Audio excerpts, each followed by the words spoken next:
I'd never been a big fan of camping. Circa 2012, for some reason or another, my friend and I decided to take a Saturday night to camp on private property. We had permission from the owner, on the bank of a small lake in the rural American southeast. The lake wasn't very large, probably only 50 to 150 yards across. Not great at estimating distance. It was more of a deep pond, but it was 5 times as long as it was wide, and from the perspective of our camp, it consumed the majority of our sightline.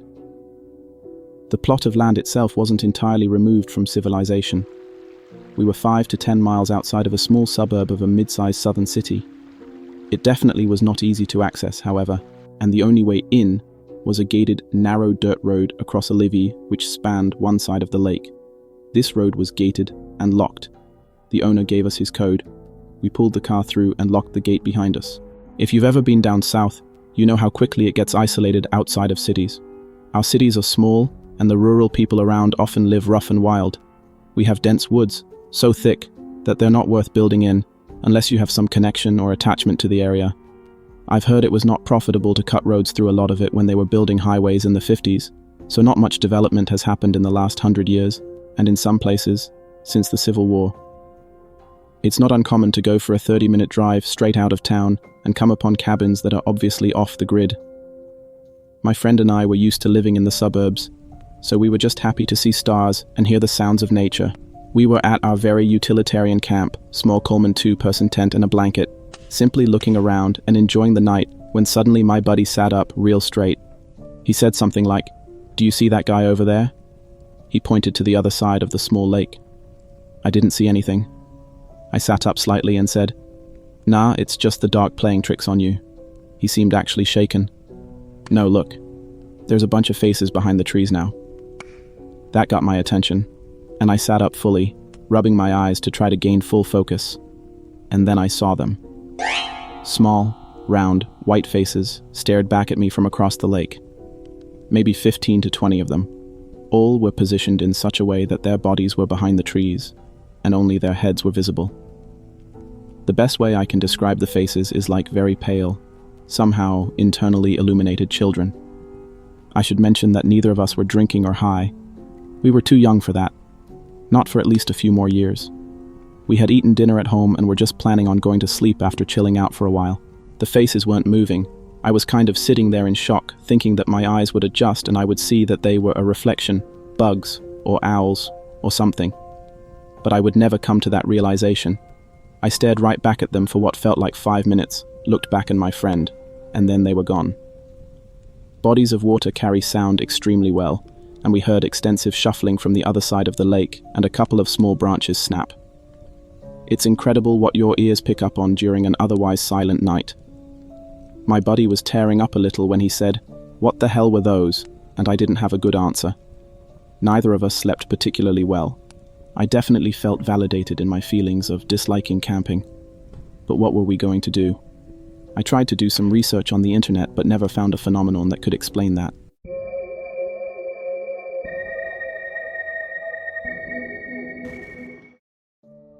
Okay, so it was a little while ago, about 3 years at the time of writing this. I was having a camping trip with my cousins in the woods, on my dad's friend's private property. No one should have been there except us. This happened the first night we were there. It was pretty late, 11 at night, 12. I had just gotten back from my walk when I saw something behind a tree. If it were human, it would have been 8 foot. This was not a hallucination since my cousin pointed out, "Hey, did you see that?" and pointed to the tree. What I assume was its head was shiny, light reflected off of it making me blink a few times. It disappeared and I couldn't be bothered to check it out, so I went to bed. Me and 2 of my cousins were sleeping in the same bed. We were filming and making funny videos when we heard a bang on the door and the lights flicked. We were all hyped up on Coca-Cola, so one of us, can't remember who, said, "Be gone, demon," and we all had a laugh about it. The next morning the door had a little mark on it, and then I started to theorize, what is it that I saw? Was it the same thing that banged on the door? Me and my cousins had a big chat about it, just sitting in bed and looking things up on Google. I went for another walk, this time a different way. At the end of the path was a hut, an old hut made out of wood. I could see a note stuck to the wall, but the hut was surrounded in prickle bushes, and I didn't want to get spiked in the arse. The note was hard to read. Until this day, I have no idea what it says. That night we left, and yet we still think of what that was behind the tree.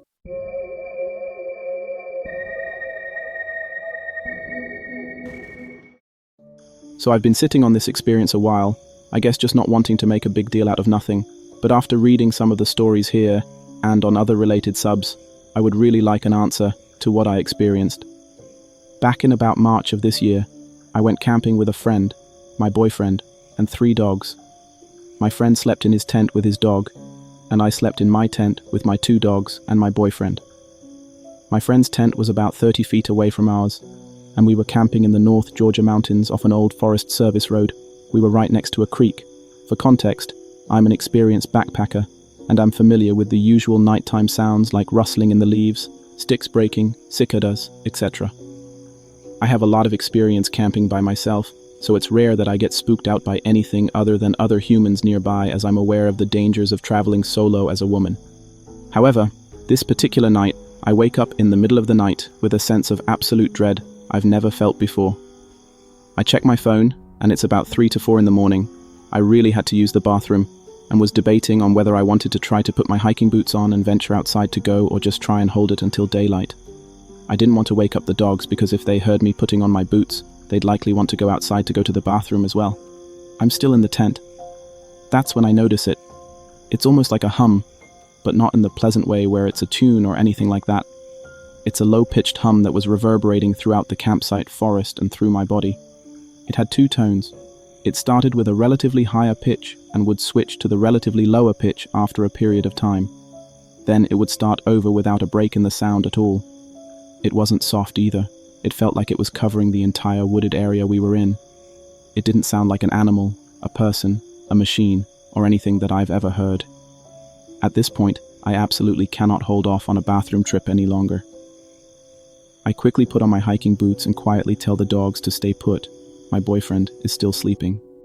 I unzip the tent and go outside, and the entire campsite was covered in this spooky-ass fog. But it felt like it was my vision that was foggy, not the actual air. I couldn't see a damn thing. The 2-tone humming then got louder. I do my business maybe 5 feet from my tent. Sorry, but there's no way I was venturing any farther than that. And quickly, nope, the hell back into my tent and bury myself into my sleeping bag with a sweatshirt over my head to try and drown out. Ignore the humming. The dogs raise their heads and growl a few times throughout this experience, but that isn't unusual for them when camping. I never saw any figures or lights in the woods, but I also was not looking for them and was trying to ignore the entire experience. Does anyone know what this humming could have been?